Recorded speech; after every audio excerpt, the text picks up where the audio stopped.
Hi, I'm Raven, And I'm Mathera. and we're here to talk about nature and elements today. Now, we all know that in Wicca or in the medicine well, that they are the separation of the elements are considered to be in the star or the wheel, the spear, the circle, and there are four basic elements for both symbols, being earth, air, water, and fire. Yeah, and you can find a lot of those elements just around you if you go walk in a park or just like walk around your neighborhood. Like you can draw on the power of water, just go near like a water fountain or carry a glass of water, and the sun can symbolize fire, and you just draw the energy into you and learn how to channel it. You can draw upon a lot of the elements in many different ways. Now, this video is not about how to how to channel it in a more advanced way, but to let you know that with your surroundings, the surroundings are representations of the elements that you see in Wicca or in the medicine well. Earth is the ground that you step on, and the nature of the trees around you, and fire is the sun that, like Raven Stardust had said earlier, and anything that contains heat that holds heat like a flame is also the element of fire. And then water is found in all its forms all around us, like the fountain here. But it can be, you could even draw on the clouds themselves because they're pockets of water.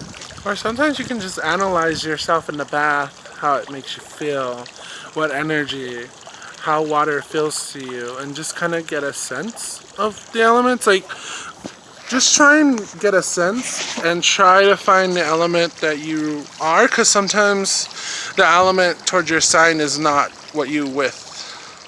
And just kind of go through the elements and find which one you can draw on and which one relates more to you. We what people often, when we use the elements when it comes to ourselves, each element has a personality trait.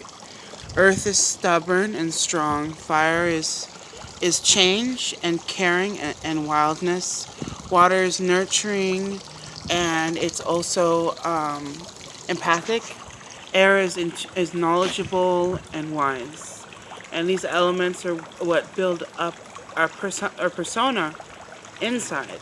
And what we didn't discuss earlier is that the element of spirit, which is the balance of all four elements in ourselves, and that's how we connect to the elements outside ourselves. Because what is within us is essentially without us. Yeah, there's a debate that spirit represents you or your higher form or whatever god or goddess that you believe in. I don't like the word believe.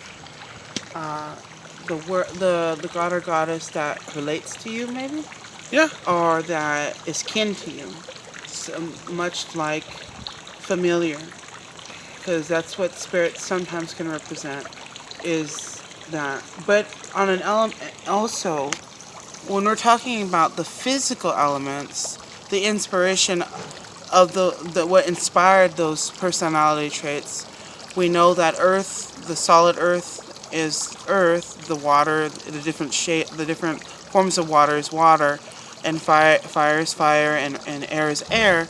But for spirit, sometimes the element of spirit is represented by the endless space, the outside, the outside of the earth, what we would call outer space, could be symbolized as spirit, because spirit is supposed to represent something that is endless, sometimes not understandable, but relatable, and it connects and balances all the other elements together.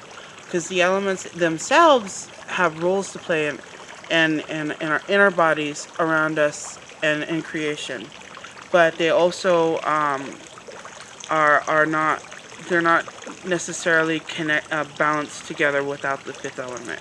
And in the medicine well, what we consider they don't call it the fifth element. What they call it is the cross that connected them together, and in a circle there's a cross in the middle, but an equal armed cross, not like the Christian cross where it's got a longer bottom part piece, and it's supposed to represent the balance of all four of those elements together.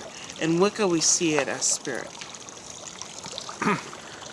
Yeah, and I don't know, just kind of explore.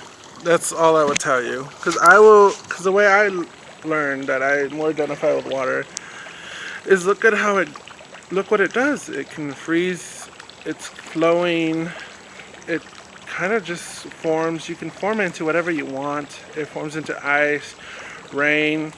When you spill it, it goes everywhere. It just doesn't stay in one solid direction. Like, just kind of go outside and learn and see the magic in everything.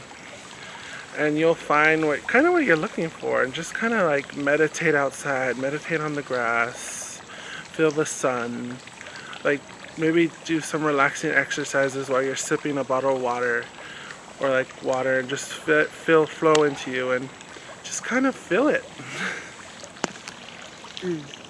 When it comes to health, and it is not necessarily just this, but is oftentimes considered Ayurvedic, is that, and it's a form of healing and medicine, is to think about each element in the body, and that's oftentimes when you begin to read about the elements, you learn that the bones are considered the earth in our body.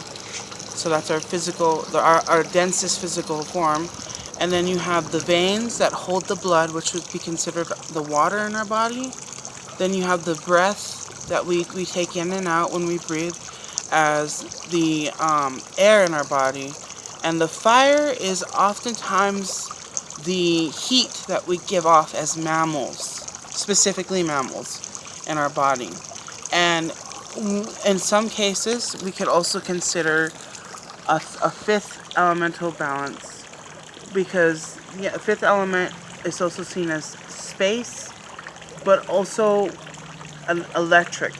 So the electric charge that our hearts give off could be considered the fifth element in our bodies. Yeah. And what else do you think we should cut the video? No? Yeah. And All see right. how we did. Hi, I'm Raven, and if you like what you heard, just like and subscribe, and we're gonna come out with new content every week. All right, my name's Raven, And I'm Athera, giving you the practical and skills. And this is Raven, which I already said. oh, sorry, Raven Stardust. All right, And bye. and Bye.